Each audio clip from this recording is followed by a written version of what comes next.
Well, thank you for coming out and hanging out with me. I don't have very many friends. Oh my goodness. Neither do I. So I guess that's what makes us perfect. Perfect for each other. Perfect for each other.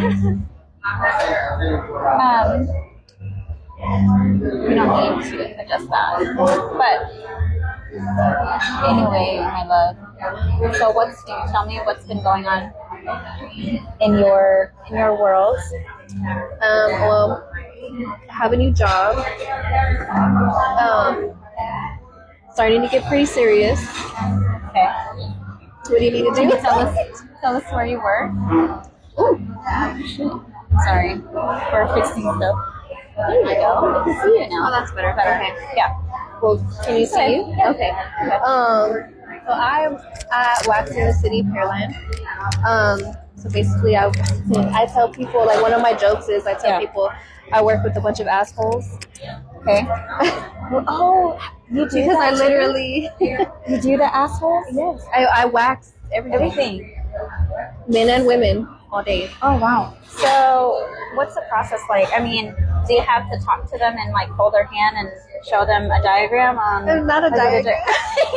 A hand drawing. This is your. No, so it just depends. Like what I like to do, I tend to talk a lot during. Well, not a lot. I read the room. Right, that's one of my talents or my gifts is being able to read the room. Yeah. Sorry. Yeah. That's better. Yeah, that's better. So just being able to read the room. So if the client, like I get a lot of my clients where they come in and they just want to tell me everything, their whole life story. Yeah. Like about their asshole? Some of them. Oh, really? Do they share like sexual stuff with you? Some of them. Oh, really? Yeah. So, what's the craziest like story you've ever heard? Well, since I just started, I don't think that. I feel like there's more to come. I just have one guy say that he started getting waxed because he was seeing a man. Okay. But get this, he was married. Oh. And have kids. Oh. But he told me he was getting a wax because he was seeing a man. So he's bisexual. Something. Yeah. which is fine, but I wonder. But I was wondering, like, what does your wife know? But see, I didn't ask that because I was just reading the room. Like, whatever he wants to share, whatever he wants to share, he'll share it. I seen a Mormon couple come in to get a wax. But why should they care if they don't? It's for each other. Oh, I thought they don't have sex. Well, if they're married, they do because they have to have babies. Like I don't know what the ins and outs of that is, and I don't want to say nothing wrong. But but that was something that shocked me was they were both coming from a Mormon background, and now they get waxed together. Okay. Let's see, this one lady came in, I asked her, well, what brought her in? And she said, she straight up said, oh, I'm just trying to get my coochie ate. Yeah. Okay, that's a valid. Okay. I mean, I would definitely do it for that. Yeah. She was a lot of fun. She was a lot of fun. She was an older woman. She was like in her 60s. Oh. Maybe not. Maybe she was 50, but she was older, and she just has the time of her life. Yeah. I mean, if it still works, why not? And she's still getting it waxed. It's still nice and soft. Why not? I love that. And then the most recent self-care too. Right, exactly. A lot of people come in to see me because it is self-care. Yeah, self-care. I think if I were in your shoes, I would look at it as a self-care thing. It's something that's needed, and it's good hygiene. Oh yeah. The pictures you post on Facebook of just random people with their hair all out. That's like, I look at that and like I'm disgusted. Like, they should definitely go in and see you. I know, that's why I share it. I mean, I know that. Now I'm not the one posting these, but it's not you. It's like posts that I see that are like making jokes, like, oh, when they invite me out to the beach on no notice, and I'm like, so I take that and share it because it's like what the chips are. Our cheese is hardening up. Get hard, girl. But yeah, it's like I share that because it's like, okay, well, that's a perfect marketing. Yeah, absolutely. Like something that I can post. You should do a post about women and men that have never, women and men that have never gotten waxed before. Mm-hmm. Yeah.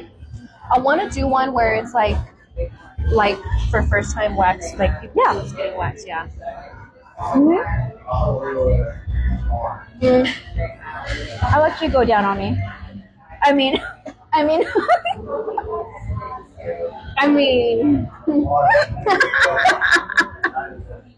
sure, no, you know what I mean?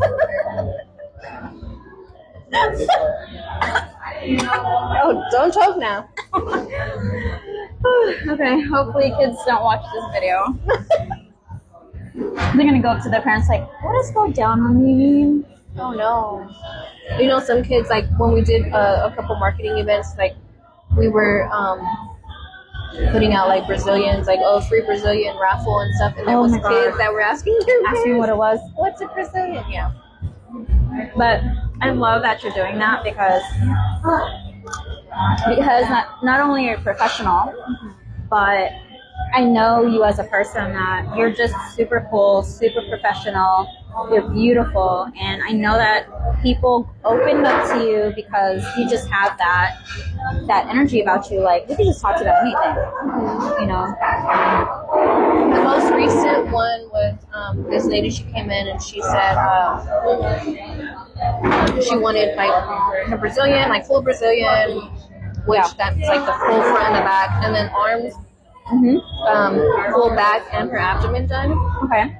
And her underarms. Wait, you have hair on your abdomen? Yeah. She really didn't, but she just wanted everything done. Oh. And so it's like peach fuzz. Peach fuzz. Okay. Yeah, like how some of you have peach fuzz in the bag. But yeah, and I had asked her because she had never gotten a wax before. So I was like, okay, so you went from never getting a wax before to coming in and wanting like damn near everything. Everything. So I asked her, I was like, hey, so you know, what made you want to come get a wax? I was like, what made you want to come in and get like everything waxed? Yeah. And the first thing she said, I shit you not, was, oh, my husband's cheating on me. And I was like, oh, no. Yeah, I was like, oh. Whoa. Because the way she said it, she was like, oh, yeah, my husband's cheating on me. I was like, oh. So. I was like, so does he know that you know he's cheating on you? And she was like, oh, yeah. I was like, oh. Okay. And so she was telling me like how she found out, because that was my next question, was like, well, do you mind me asking like how you found out? Because obviously, again, reading the room, like this is something she wants to talk about. So yeah, so she was telling me what was going on. And yeah. So she's basically swiping his credit card. Maybe. Because she said she had went to go get her nails done, her feet done, her hair. Yeah. And then she was coming to see me for a wax to get everything done. Her ticket was like over $300. Wow. Hope she tipped $300. She did tip really well. Her ticket originally was like $2 something, and then she like topped it off to $3. Yeah. But yeah. So just, you know, hearing that. And then while I was doing it, it was like, she had mentioned something to me that was interesting. She was like, you know, getting this done, it feels kind of like therapeutic. Not only like talking, but because the pain. Yeah. Oh. The pain she's feeling. She was like, it has nothing compared. The pain is nothing compared to what I'm feeling like here. Right. Yeah. She was like, so in a way, it's like when you get, what I was comparing it to was like when you get a tattoo. Mm-hmm. And you're going through something, like you're going through some tough shit, you go and get a tattoo. Exactly. Something similar, because you're feeling that pain. Yep.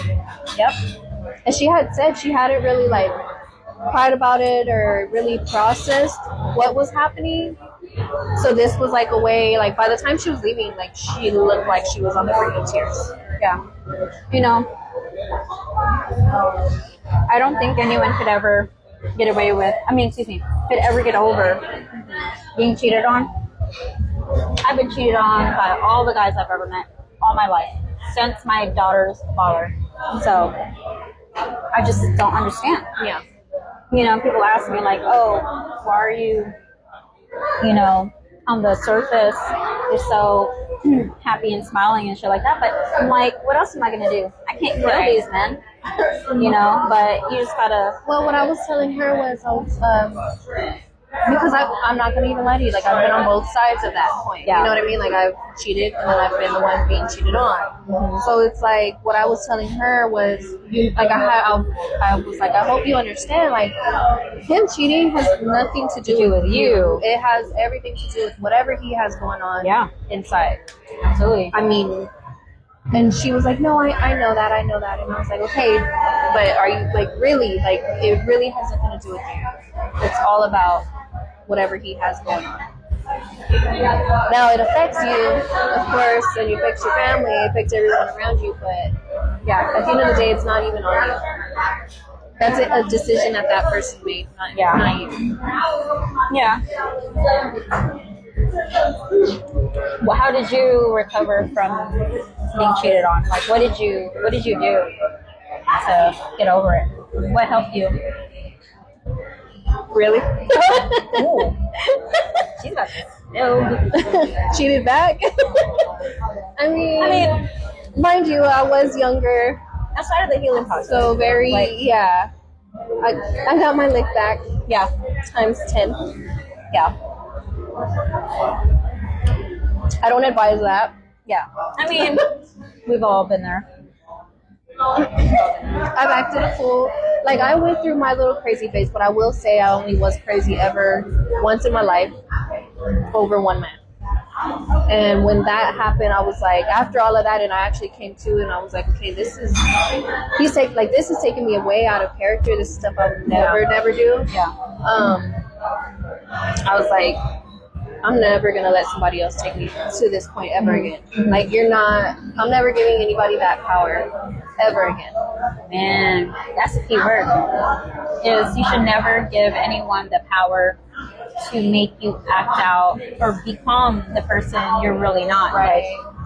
No one should have the red power flag right there. Yeah, no one should have the power to take you out of character. Oh my goodness, exactly. Like, I remember, what the fuck did I do? So my ex in Austin.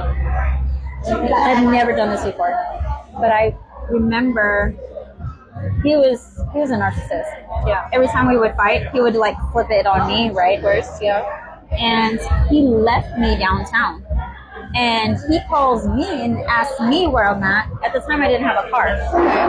And like 2 to 3 hours later, he's like, "Where you at?" I'm like, "What the fuck do you mean where I'm at? You're the one that left me." Yeah, exactly. So I'm like pissed off, calling him. I'm like, I'm in a taxi. I'm headed home. When I got to our apartment, he had the cops waiting there. He told the cops that I was dangerous and that I was crazy. I got out of that fucking taxi. I saw the cops there. I did not give a fuck. I threw my phone at him. And of course, they arrested me. But that he took me out of, like, he turned me into a bad person. And angry. Like, this shit ain't love. And then every time we would fight, he would throw my stuff into the apartment hallway every time. And then when I pack up and I leave, he's like, "Where are you at? Where are you going?" And I'm like, this is some crazy. It's like some psychological shit, right? Like, because it's like, and he did it all the time. Yeah. So I just share that with you, just because it can relate to just how somebody can really like fuck with your head. Somebody can really fuck with your mental to a point where you get out of character. Yeah, and I got arrested. And you got arrested. I got That's arrested. insane. To leave you and then call cops saying that you are a danger and then get you arrested. Like, that's crazy. This bitch had the nerve to do one of those numbers when we drove off. Are you fucking kidding me? You ain't crying for me. He's reaching for me. Oh my god. Yeah. That's crazy. But he picked me up. When he picked me up, I had to pay a fine, y'all. So yeah, it was crazy. This bitch ass. That's insane. But when I had enough money to leave him, girl, my ass was gone. Gone for good. Gone for good. Guess what happened? His ass got into a car accident. He sends me a picture, and I was like, glad you're okay. But like, he wanted you to feel yeah. bad for him. He wanted me to feel bad. Yeah, he wanted you to feel sorry. Like, if that was gonna be, like, if you were gonna be like, oh my God, you almost died, let me go take care of you. No, not doing that. So that's another lesson.